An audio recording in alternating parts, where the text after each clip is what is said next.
Welcome to Care More, Be Better, a podcast for people like you who care about the social impact of conscious companies and everyday heroes. Hear inspiring stories from those who put people and planet before profit and personal gain. You'll learn how you can make a difference, vote with your dollars, and get involved today. Here's your host, Corinna.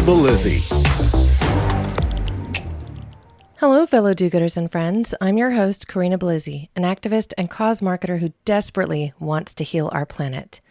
In this week's featured episode, we got to meet David W. Johnson, a lawyer who practices in the Silicon Valley. He serves the tech giants that we all know and even some in the not-for-profit sector. If you listened to the show, you heard about his journey from being a lawyer to a professor of design thinking at Stanford University, and now to his current aim to change the face of climate activism for the better. As he shared in this episode, we need 1 billion activists, but we're not going to get them in the next 6 months, 2 years, 4 years, or more, because we've had 30 years to get there and we've fallen drastically short. So what we need is a new kind of revolution. One that harnesses the network effect for good. That's right, social activism through social media, a sort of leaderless movement, or as some might call it, a leaderful movement. This is just the beginning of my deep dive into climate activism. Thus far, 32 feature-length episodes in to the Care More, Be Better podcast, we've talked about sustainable travel. We've covered subjects like sustainable minimalism, so that we can all be a part of the change that we want to see in the world. We've tackled what it means to be a B Corp and why you should support them. But the problems associated with climate change are real and they are worsening. The severity of fallout is worsening quickly. California, my home, is burning. If you listened to my interview on Harry Duran's podcast, Podcast Junkies, you learned that I was evacuated last year because of the fires. I lived at my in-laws for 10 days with my dog, my husband, our 2 kids, my nanny, her 2 dogs, our bearded dragon, and a fish tank full of frogs, fish, and snails. Why? Because we didn't know when we would be allowed back in our home. We literally couldn't get back there if we wanted to. Luckily, our house survived, but 2 of our friends lost their home in the CZ fire complex.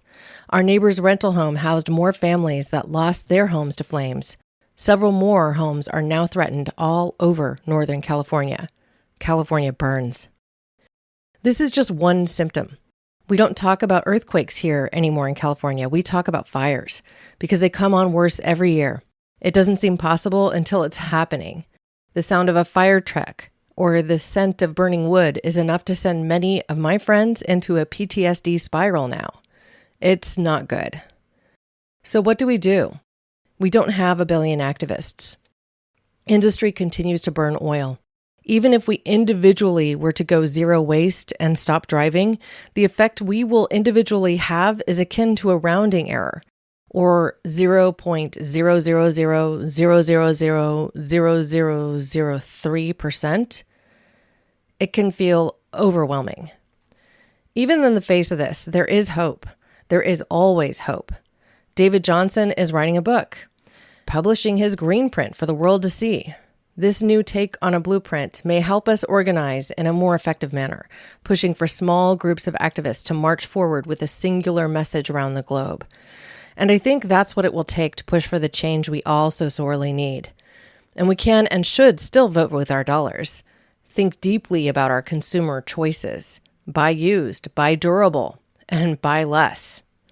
Are electric cars the answer? Perhaps not, if it means we will have to melt the permafrost of Iceland to get at the rare minerals that we need to build batteries, or just incessantly mining quarries all over the globe. Is there a better solution? One that creativity and design thinking can help us unveil? There may just be. How about this? Let's drive less, walk more, bike more, use human power to propel us, live closer to work. All of these things can have lasting change. Now, many are switching to a plant-based or meat-less lifestyle, and that could be a healthier alternative for you and for the planet. But the Impossible Burgers of the world are not the solution. Highly processed foods never are. We should be thinking more about the whole and holistically when it comes to our food choices, and especially when it comes to our agriculture. And this is a spot I've landed on after interviewing David Johnson. He mentioned Paul Hawken's book, Regeneration. End the Climate Crisis in One Generation. Now that is an audacious title. And man, oh man, did that one send me down a rabbit hole. It led me to his website, regeneration.org, and then to YouTube to search for Paul Hawken interviews and podcasts like Kiss the Ground, which led me to recent films and one of that very name, Kiss the Ground, which is available now on Netflix. It's narrated by Woody Harrelson and features big stars like Giselle and her husband, Tom Brady, and also climate activists like Paul Hawken. There's something else about this rabbit hole. It sent the tingles all over my body. Paul Hawken is one of the founders of Erewhon Natural Foods, a retailer I have done business with for years. He's a pioneer of natural foods, the industry I've worked in for my entire career and grew up in as a hippie kid. And what's more, Jane Goodall wrote the foreword to his book, Regeneration. I've talked about this before, but my undergrad focused on the physical side of anthropology. I studied primatology, archaeology, and evolution. I studied under a close friend of Jane Goodall's, Adrienne Zillman, an elite professor at UC Santa Cruz. She didn't like me very much. It may have been mutual, but I worked really hard in my studies. I worked as a lab assistant. I prepared specimens for study. Because of that, I actually helped prepare the skeleton of one of Jane Goodall's famed chimpanzees, one of those friends of hers that she had for decades after it passed of natural causes, all in the name of learning, all in the name of science. That was a reverent experience. So why do I bring this up? This podcast has done something to me. It has woken up the activist at my core, the 9-year-old that went door to door to get signatures from my neighbors and community to stop animal testing on rhesus macaques for what would be surgeries that would help people continue to see later in life. The little girl who saved the pollywogs that were marooned from the creek in drying puddles.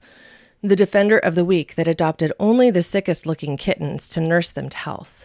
We need to wake that kind of activistic streak in all of us and begin organizing together to push for meaningful change. Or fairly soon, we will be the weak that need that protection, and who will be there to save us.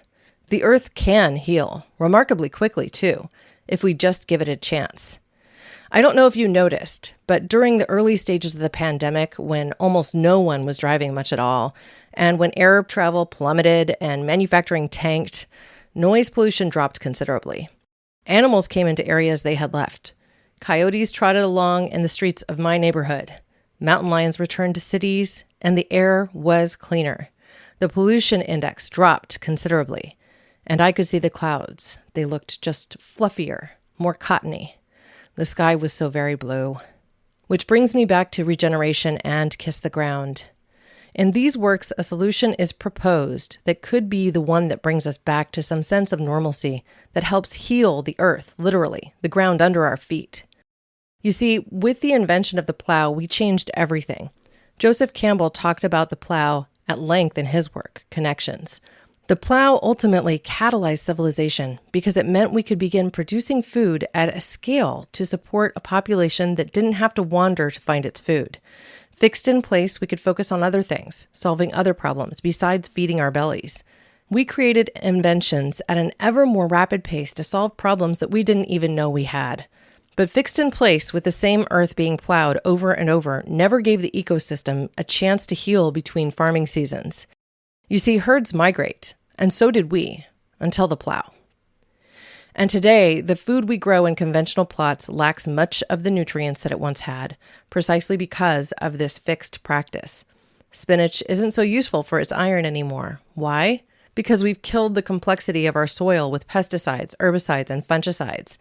The microbes that once kept it live and able to sequester carbon from the atmosphere just aren't there anymore. Soil has become dirt, which when it dries becomes simply dust. But there is a solution here, a regenerative solution that restores the health of our soils and enables the soil to begin storing carbon once again, drawing down that carbon from the atmosphere and restoring Earth. And this is the subject we're going to dive headfirst into with Paul Hawken, who I will be interviewing on September 9th at 9 a.m. Pacific time. 9 at 9. Wow, just wow. It feels like a birthday present to me. Paul and I will be talking about his work and his new book, Regeneration and the Climate Crisis in One Generation. We'll be talking about the kinds of solutions that we should all support using methods like David Johnson's screen print, perhaps a bit more before it's ready for mass consumption. But we can begin. We can begin collaborating and building this community. Join me in this effort. First and foremost, make sure you've signed up for my newsletter. Just visit caremorebebetter.com and either fill out the pop-up form or go to the menu and select Contact Us. There you can send me an email directly or sign up for the newsletter. You can even send me a question that you'd like me to ask Paul Hawken when I interview him on September 9th. Now, since I don't post episodes live, you'll have to wait until September 14th, the day of his book release, for the published episode. You can pre-order the book today by going to regeneration.org, and I encourage all of you to watch that Netflix film, Kiss the Ground. You can visit kissthegroundmovie.com for links to watch the episode on Netflix with your subscription, or on Vimeo for only $1. It's worth the expense. Now, I have one more ask of you today. I am starting to build my Patreon because I have realized that this effort of podcasting needs some support. I need to begin farming out some of what I do because it simply takes a bit of time, and I simply don't always have it.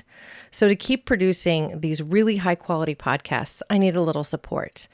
I encourage you to go to caremorebebetter.com. There you have a link to donate on the site. You can do a one-time donation or even just sign up for Patreon.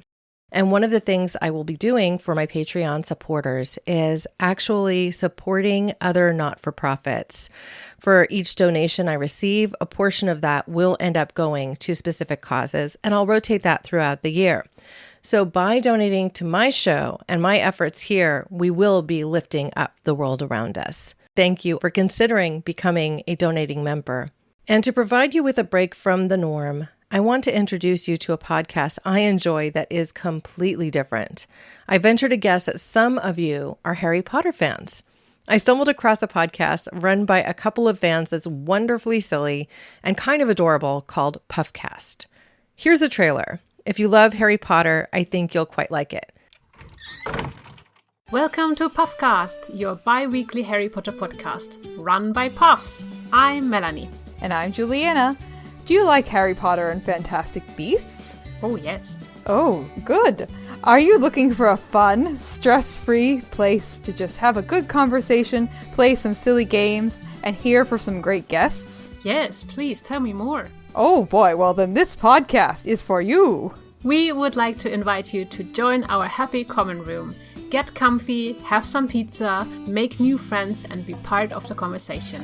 All houses are welcome.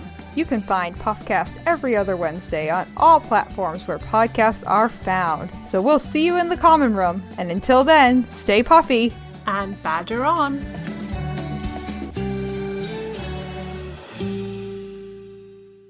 So what do you think? You can check out show notes for the direct link to this podcast so you can easily reach the show. Thank you, listeners, now and always, for being a part of this pod and this community, because together we really can do so much more. Thanks for listening to Care More, Be Better, a podcast for social good. To make sure you never miss an episode, subscribe, rate, and review wherever you listen to podcasts, and share with your friends to help us reach more people and spread more social good.